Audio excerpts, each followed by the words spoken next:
we're going to hear now from Bryce. And Bryce so I was watching the NCAA tournament last year, and I'm watching this tournament, and they have these like cool stories in between the games. And what happened was they had this story, and the story was of this kid, and he was born blind, and he would announce games.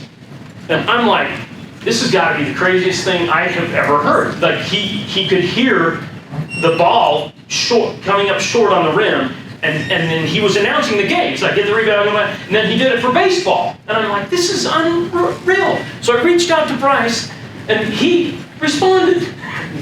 That's better than, I have family that doesn't do that, you know? And so anyway, it's so awesome to have Bryce here, because he's going to tell a story about how he's come a long way and what some of his experiences and things. And I thought we'd play this video, the very video that I saw during the NCAA tournament, and then kind of transition in, and then we can hear from Bryce. It's way cool. From first midcourt inside Lance Arena in Charleston, it's back to basketball for the Eastern Illinois Panthers, along with our special guest analyst tonight, Bryce Weiler. Welcome to our EIU Panther pregame show on Hitmix 88.9. Who is Bryce Weiler? Well, he's a young man from Olney, Illinois. If you've met Bryce, you know the kind of energy that he exudes. Obviously, when you meet Bryce, you find out Bryce is blind. Second shot by Shamar Wright. Makes that one. He's got 12 points. Got that one to roll in. Little short, got it over the front of the rim. That's amazing. You can tell that, Bryce.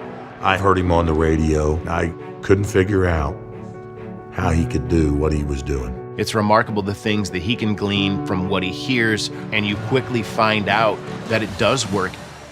I was born almost 4 months premature, and then due to either too much light or too much oxygen, caused the retinas in my eyes to detach.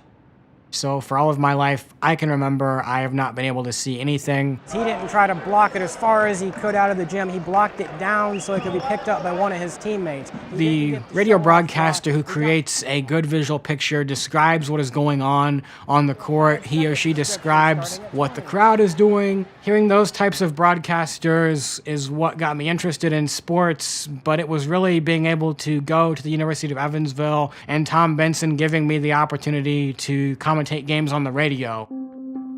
I met Bryce Weiler probably the first day that I was the general manager of the radio station. And I said, you know you're going to have to work 10 times harder than anybody else because you can't see. And I told him that's something that I attempt to do every single day, overcoming obstacles and challenges that are placed in my way.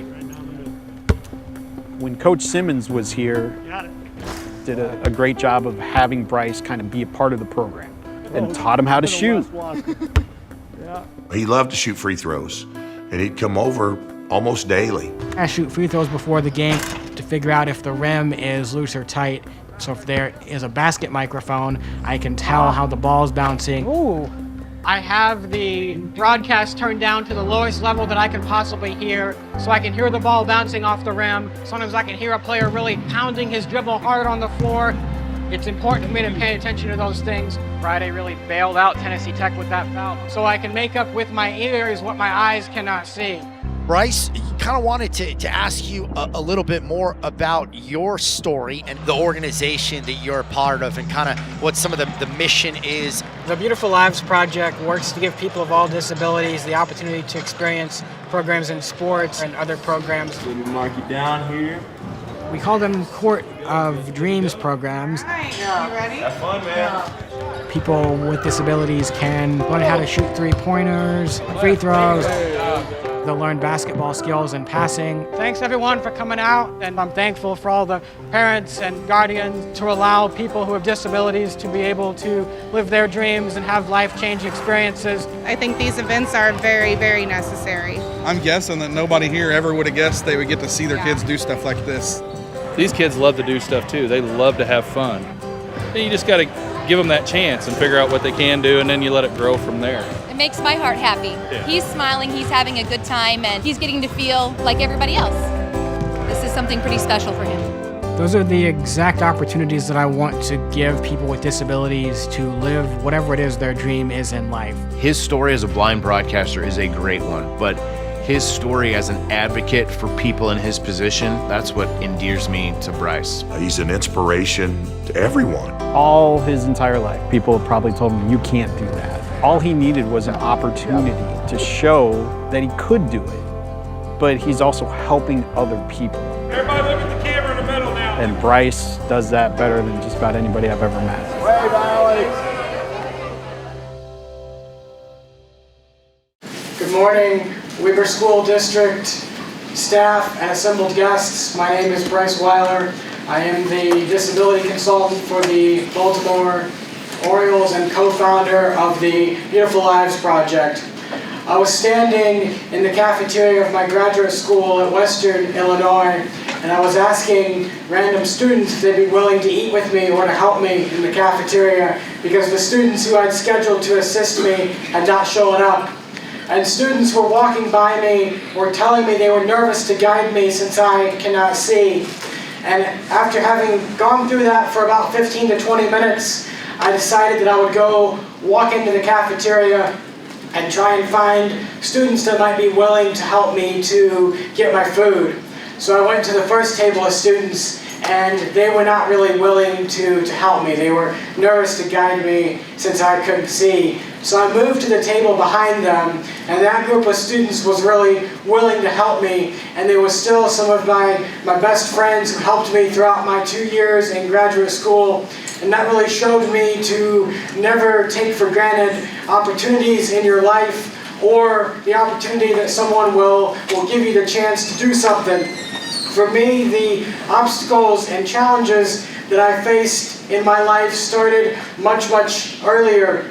Being born almost 4 months premature and due to either too much light or too much oxygen when I was in the hospital, it caused the retinas in my eyes to detach, which caused me to be blind. Growing up, I enjoyed listening to NASCAR races on the radio and gaining those visual pictures of the cars going around on the track while I was driving around on a big wheels on the driveway, and really gaining those visual pictures of the races.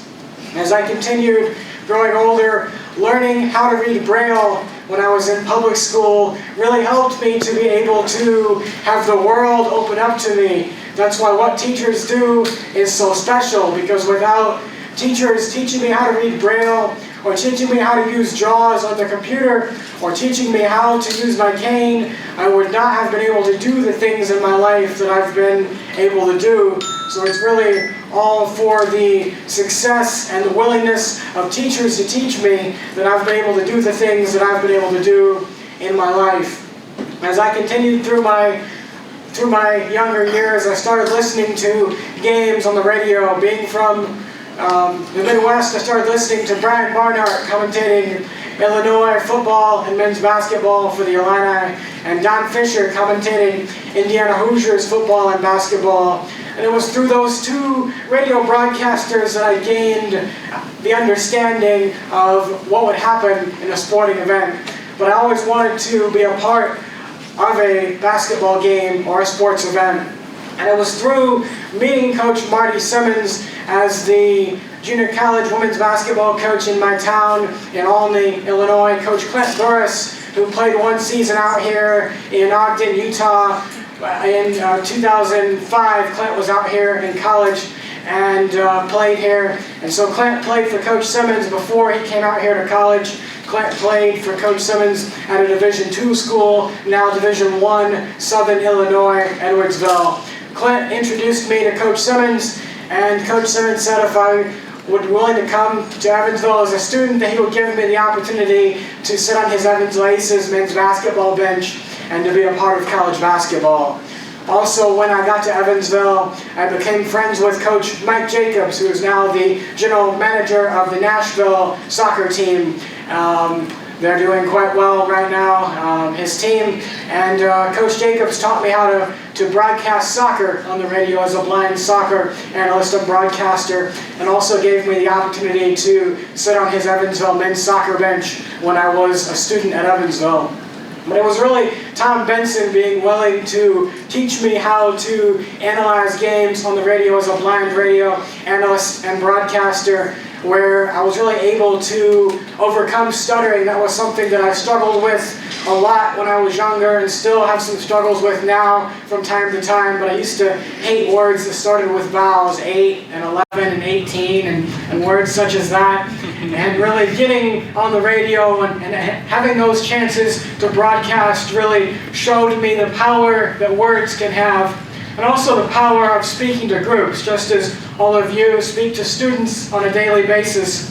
The first ever group that I spoke to was Coach Steve Prohm and his Murray State men's basketball team. Coach Prohm is now back in his second tour of duty coaching his basketball team there at Murray State after some time coaching Iowa State in the Big 12. But Coach Prohm gave me that opportunity to speak to his Murray State basketball team about how they should value their chance to experience college basketball every day, about how sitting on the Evansville men's basketball bench had changed my life. Most of his racers players didn't, and they still don't today, like it when he pulled them from a basketball game and put those players on the Murray State bench. But for me, sitting on the Evansville bench or sitting on the Murray State bench when I sang the national anthem at the Murray State and Evansville game in Murray, Kentucky in 2013 was a great thrill for me. My friend Coach Prohm walked me out to half court, and that was something that I really enjoyed being able to do. I sang the national anthem before Evansville home games each year, and also subsequently whenever Evansville played at Butler in 2010,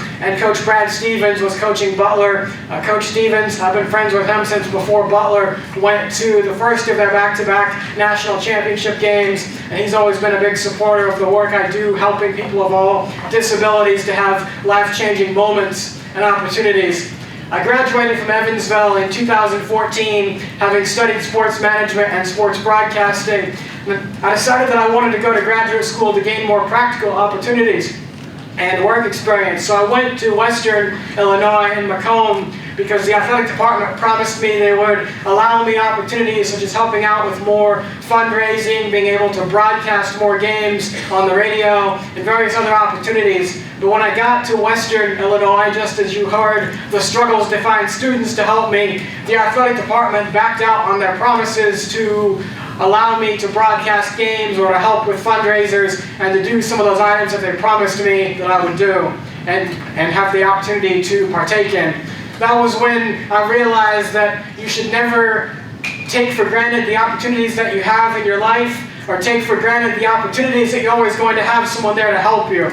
Whenever I was at Evansville, I had many students who would always help me. They would help me get my food or shoot with me in the Evansville practice gym. And when I got to Western Illinois, it was a lot harder to find students who wanted to eat with me or wanted to help me. Some of the most important groups when I was at Western Illinois were the Western cheerleading team and their dance teams. Now, cheerleading and dance teams have always been important to me because cheerleading and dance, unfortunately, do not get the credit they deserve for the hard work that the athletes and the coaches put in on a daily basis. So I always try to go speak to college and high school cheerleading and dance teams when I'm traveling around the country. When I was at Evansville, Evansville's dance team helped me with shooting free throws and taking me to visit with coaches.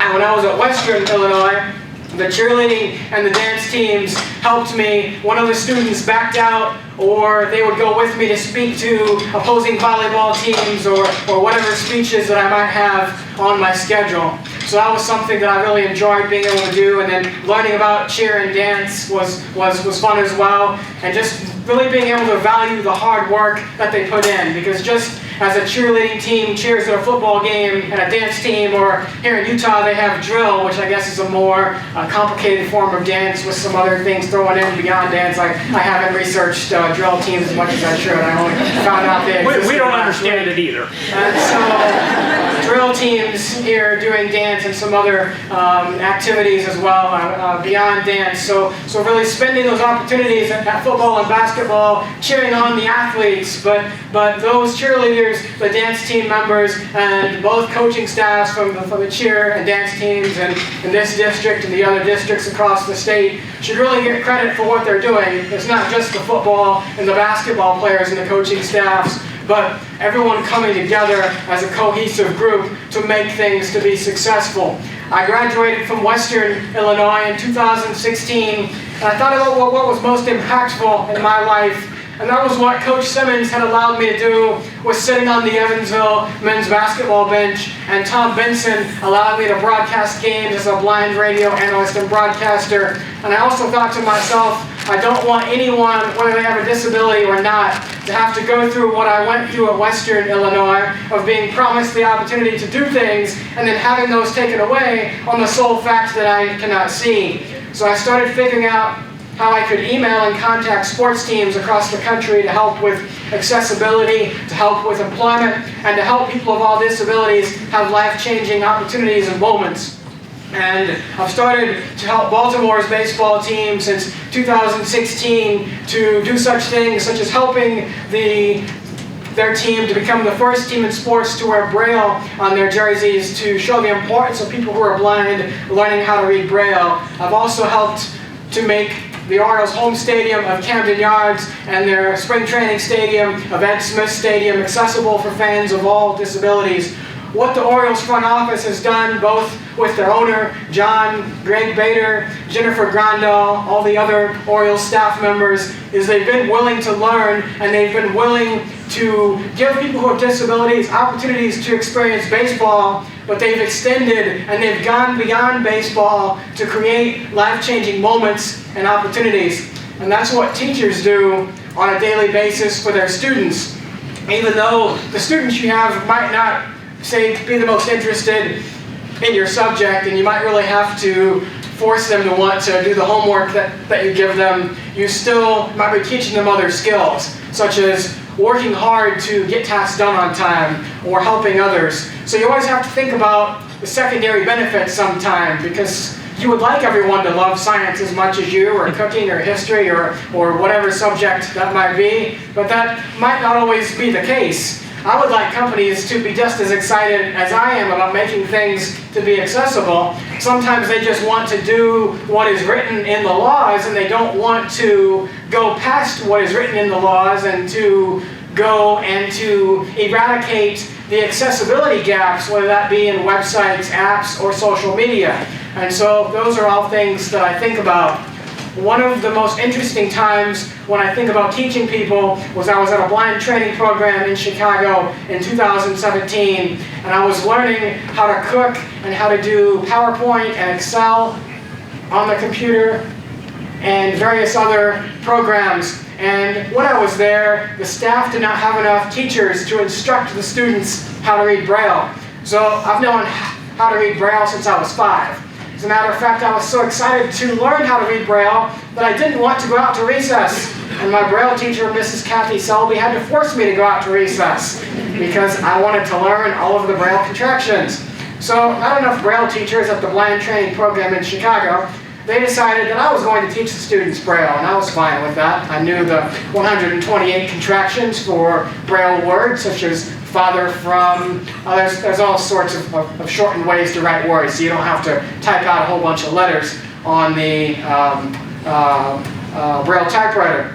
So I started teaching these students, most of whom had became blind partway through their life through various accidents and challenges, whether it was through gang violence or illness or some other challenge. And the hardest part wasn't teaching them how to read Braille or to memorize the dot patterns. It was changing their mindset that if you learn how to read Braille, the entire world is going to be opened up to you again. You can make sure you don't walk into the incorrect bathroom. You can read to make sure you're on the correct floor. You can read magazines and books and whatever you might want to read. But teaching them how to read Braille was less about teaching them how to Braille or all the different dot patterns, and it was more about convincing them that this is something that will help you for the future. Just as what all of you try to do with your students every day, showing them that if you learn this or if you learn this skill, you can use this. And sometimes it might take a while for your students to really give you credit for what you're doing, or they might never give you credit, or you might hardly get credit, such as those cheerleading and those dance coaches and those cheer and those dance teams who don't get the credit for the hard work that they put in every day. But if you strive your hardest and you really show them that you're there to help them to learn and to help them to be successful, then they will eventually learn. I was eventually able to teach all of the 9 Braille students that they gave me how to read the entire alphabet and about half to 60% of those 128 contractions in a 2-month period before I had to leave the blind training program because I was off to my next adventure, that being the co-founder of the Beautiful Lives Project. Now how I got started with the Beautiful Lives Project was I emailed Anthony Icavone, who's my other co-founder. He was owning a baseball team on the East Coast at that point in time, the New Britain Bees. And I emailed Anthony and I explained to him how sitting on the Evansville men's basketball bench had changed my life and how I wanted to help people of all disabilities to have life-changing moments through sports and to also create programs where people of all disabilities could perform with cheerleading teams and dance teams and experience art and sculpture, painting, various other programs throughout the country. So he was really excited about that. He was most excited about my work as a blind sports broadcaster, as intrigues most everyone. And so he brought me out to the East Coast where he had me broadcasting his New Britain Bees games from 2017 through 2019.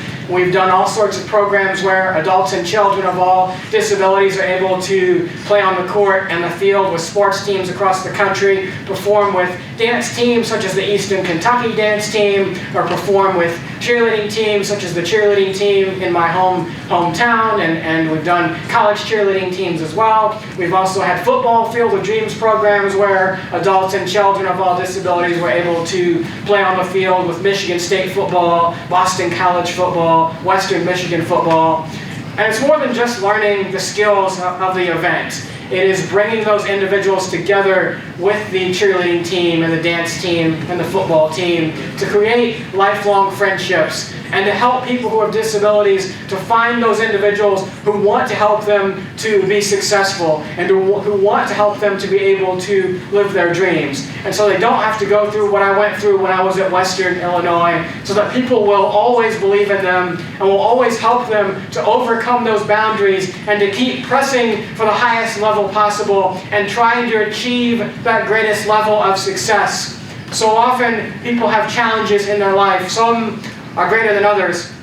And the hardest challenges are when someone develops his or her challenge partway through their life, whether it's a disability or something else. Just as those students who I had to teach how to read Braille, if those students had became blind when they were first born or very young, just as I was, being only 3 days old, when I came in contact with either too much light or too much oxygen in the hospital, being blind has been something that I've known my entire life. But once someone develops his or her disability partway through their life, they can think back to when they could see, when they didn't have to have someone drive them somewhere, or they didn't have to memorize how to walk places, or when they weren't in a wheelchair, or when they didn't have to use sign language. And so they can think back to those moments. So it's often about changing the mindset and showing them that even though what you're doing has to be done differently now, that it's okay to be different and that everyone is different in his or her own special ways. And that's what teachers do every day, working with a cohesive melting pot of staff, students, district staff, and a whole bunch of other individuals to come together as a cohesive group to change the lives of students across Utah and across this country as a whole. Because someday, those are going to be the students that I'm probably emailing and contacting to say, we should do a playing on the court or the field program with your sports team. Or I'd like to help your company to become more accessible with this, with hiring people who have disabilities for employment, with ensuring that your HR staff knows sign language or Braille, or going past the accessibility gaps in apps, websites, and social media. If you would like to read some about what we've done with the Beautiful Lives Project, if you'd like to look at our website, it is www.beautifullives.org, and you can watch some more videos on there. The one you watched earlier is on there. We have a whole bunch more from our events. And if you'd like to help us through funding on the website, all of the funds that we raise goes to support our programs throughout the country. I hope the next time that I'm out here in Utah that we have a program we can go to bring some of your students, whether it's playing on the field with a sports team at the high school or the college level, or maybe something with a cheerleading or a dance team, various other programs like that. So I do hope to come back out here to this part of the country and to do a playing on the court or a playing on the field program, because it is really a great thing giving these individuals these opportunities, whether it be from the coaching staff or the teams, and also the individuals taking part, and also from the parents and the caregivers, just showing them that no matter if someone has a disability or not, that he or she can still be successful in life if someone is just willing to give them that opportunity. Now, Friday night's a big night here in Utah. I didn't know high school football started in Utah till last week, because just as I was learning about drill teams, I also learned that girls soccer is in the fall in Utah and boys is in the spring. Thought that was odd, didn't really know why, but moved on from that. And high school football is starting on Friday, so some of you have home games you have to decide if you're going to. But also, your district is having their night at the Ogden baseball game here in town. And I'm going to be broadcasting 4 to 5 innings of that game on the broadcast network. Yeah, give him a round of applause for that. That's all.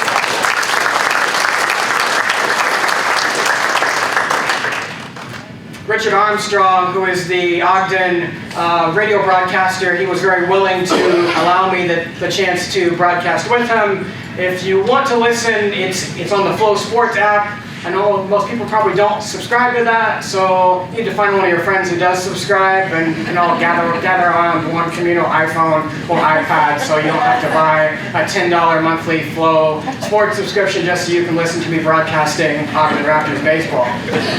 But I give Richard a lot of credit for being willing to broadcast with me. He was very excited. He had no issues, no problems. That doesn't happen a lot. Even though I've done over 150 games on the radio, I have the CBS sports piece you watched that was on national CBS television. I still have broadcasters who don't want to give me the opportunity to broadcast with them, or they feel nervous about it. So anytime that I find a broadcaster who's willing to broadcast with me, I'm really grateful for that, and I try to do my best to help talk about the game on the field, to speak about the lives of the players and coaches, and to really just show that people who have a disability can do anything in their life if someone allows them that opportunity. Now, some of you may have children who have disabilities, or friends or family whose children may have disabilities, and really just encourage them to really overcome the obstacles and challenges, and to really find people who believe in them. I know for me, if it wasn't for the Western Illinois cheerleading and dance teams helping me out when I was in graduate school, that was definitely the hottest 2 years of my life, when the athletic department staff wouldn't let me do things, and students that I'd scheduled to eat with me or to help me wouldn't show up, and then other students would be nervous to guide me.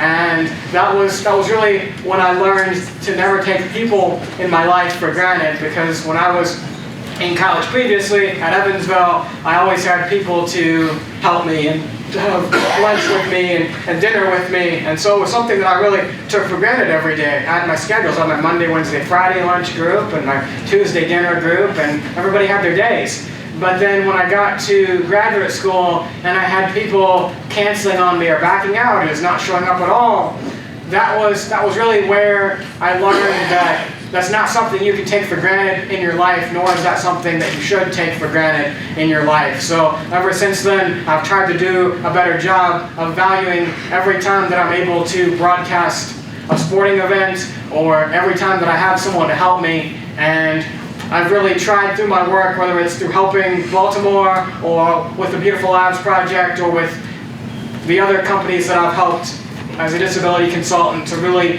show that just giving people who have disabilities the opportunities is important, but it's also important to do everything else surrounding it. So making the app accessible, the website accessible, creating hiring programs for people with disabilities for employment. It all comes together as a cohesive program. While you could do one or two of those things, maybe make the app and the website accessible and not do the rest of it, you'd be leaving things out, and you wouldn't be creating that full experience that everyone deserves in this country and in this world as a whole, because that's why people come to America from foreign countries, is because of the freedoms that we're given in this country and the chances that we are all given to be successful and to live the American dream. And that shouldn't be taken away from anyone because of their ethnic background or any disabilities or any challenges that they might face, because everyone wants to be able to live his or her own dreams in life. And I've been really grateful for all of the things that I've been able to do, all of the people who've been able to help me, whether it's through broadcasting or students, and it's also taught me that you don't have to have a fancy job title to really impact people's life. People want to talk about the coaches that I'm friends with, like Rick Pitino and Brad Stevens, but if it wasn't for the cheerleading and dance team members and coaching staffs, both at Evansville and in graduate school, I wouldn't be able to do what I'm doing now. So also, sometimes teachers don't think that what they're doing is important, or, sometimes teachers say, I'm just a teacher, and what I do isn't that important. But it is very important, because teachers are educating the future of this country. They're educating the future leaders, the future farmers like my dad, or the future whatever business someone might like to go into and to take part in. So yes, I'll be broadcasting baseball Friday night. I think it's the 2nd to the 5th innings. We might switch it to the 1st through the 4th so that I can have more time visiting with everyone. I also have lots of free time while I'm here in Ogden. I've got lunch open today. I've got dinner open tomorrow. I've got lunch open Friday, and lunch and dinner open Saturday. So if somebody wants to have lunch or dinner, you can call me or text me. So my number is 812-899-5673. And I'll share it with them. And then our website, once again, is www.beautifullives.org. Hopefully you can go on there if you care to donate to help us. That would be great. And watch some more videos. I will take any questions or comments that you might have. I'm not sure how Dr. Belknap wants to approach that, whether he has a 2-microphone system or if he just wants you to yell those questions out. And if he does want you to yell those questions out, you can, let's have you say your name, where you work. There's so many teachers, you guys might not all know each other. You can say one interesting fact and then go with your question. All right, you've been rather right. I kid you not, Bryce has taught me things about Ogden. I've lived here my whole life. And he's like, hey, which exit should I take? And I'm like, I didn't even know there was an exit there. I mean, he absolutely knows everything about our athletic programs, about the schools, and he does his homework. This is a passionate person, and somebody that's making a difference in people's lives. And so, yeah, go ahead. Fire off some questions. Just shout them out if you would, the way Bryce was saying, and then I'll let him answer. This is the quietest they've ever been. So I'll go ahead and start. Go ahead, James. James Childick, up here at WIC. You said that you were learning, I believe, spreadsheets on the computer. How does that work? So I have a screen reading program called JAWS, and when I'm doing Excel or PowerPoint, or whenever Dr. Rod sends me a message, whether it's an email or a text, I can either listen to that on my phone if I don't feel like getting on my computer, or if it's really long and I'm nervous that my dictating might dictating something that I don't want dictated there, then I'll get on my computer and I'll listen as I type everything out, and I'll base everything off of the dot on the F and the dot on the J. And those dots are more useful than people know they are, because that's how I base everything on the computer, is putting my left pointer finger on the dot on the F, my right pointer finger on the dot on the J, just like it's not typing anymore. Lisa told me it's something else. I'm in a business class now where they also do computer-based things. But also learning typing, so those typing skills are something that I learned in 6th or 7th grade, and I still think about that every day when I get on the laptop so I don't make spelling errors. Nice. Very cool. Go ahead, Jaron. Jaron, teacher Rocky Mountain Junior High down the road. One quick question for you, as I was thinking, you've had quite a few role models, it sounds like, in your life. Who would you say growing up was your role model that you looked to?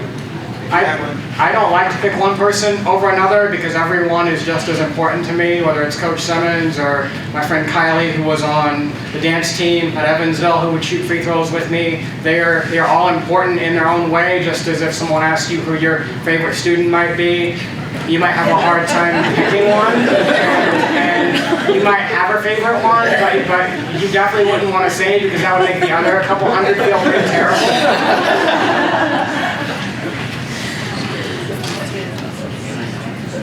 Other questions? Go ahead, Ralph Anderson. Ralph Anderson, Bonneville High School. Bryce, what's your next goal? What do you want to achieve? Is it 25 more games, or is it, broadcasting for the Celtics? What is it? What's next? I want to help as many companies to become accessible, and also school districts too, really helping with accessibility. I enjoy broadcasting games, and the level doesn't matter, because whether it's women's basketball or women's soccer, I especially enjoy doing those type of games because women's athletic coaches and players don't get the coverage they deserve. So I like sharing their stories. But the Boston Celtics get a lot of coverage, and I was on Baltimore's radio and television network back in May doing 5 innings when they played the Pirates, which was fun, and lots of people saw me broadcast. But whether it's something with Baltimore or with a high school game, I still broadcast the game the same, and it doesn't matter to me. If I have a broadcaster who is willing to broadcast with me, whatever level that's at, I'll go do it. And if they don't want me to broadcast with them, I don't want to be there. Because I've done games before where the broadcaster doesn't want me there and somebody forced him or her to let me be there. And it's not a lot of fun, and I don't want to go through that even if it's with a high-level team. Great point. Stacy, you had one, then I'll get you, Tyler. Stacy, I work here at the Wood. I just have a question. If you could pick one team of all the teams, who do you cheer for? What hat do you wear? I think about sports teams differently now because I know each team's interest in being accessible for their fans who have disabilities or their lack of interest. So I think about sports teams a lot differently now, knowing and trying to help all these teams with accessibility. And I don't want to give a breakdown of teams because I know everyone here has favorite teams, and I think about teams so much more differently now since I started working with Baltimore and then trying to get other teams to do what I've done with the Orioles. He meant the Cincinnati Reds. That's what he meant.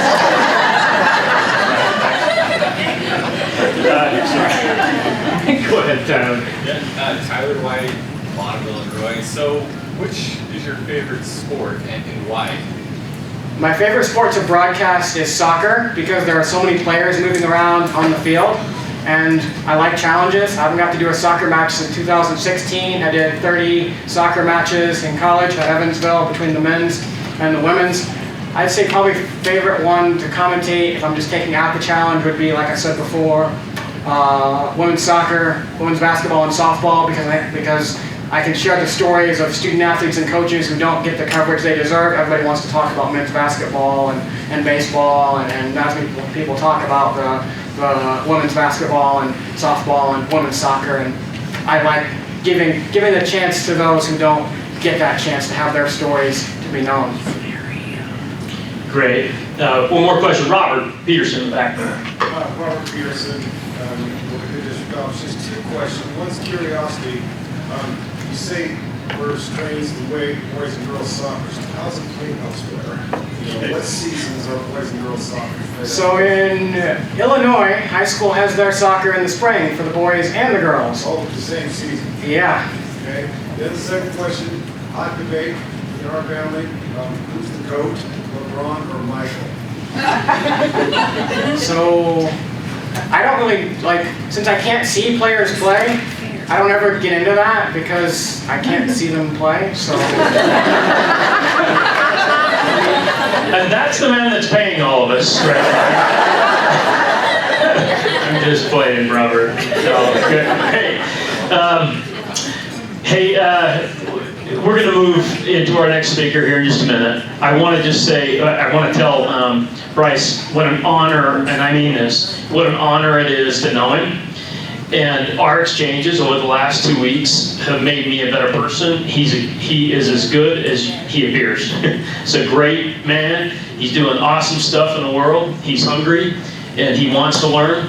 And he's a good example of how to take a skill, be persistent enough to acquire a skill, and then make the world a better place. I love that quote that Gina Butters shared this a couple weeks ago. The quote by Greg Boyle that says, "We've forgotten that we belong to each other." You know, and in so many ways I want us to feel that today, that we belong to each other. You know, Bryce is with us, and the more we can be inclusive about each other's needs, the better off we'll be. So it's been an honor to have Bryce here. Let's give him a round of applause. Thank you very much.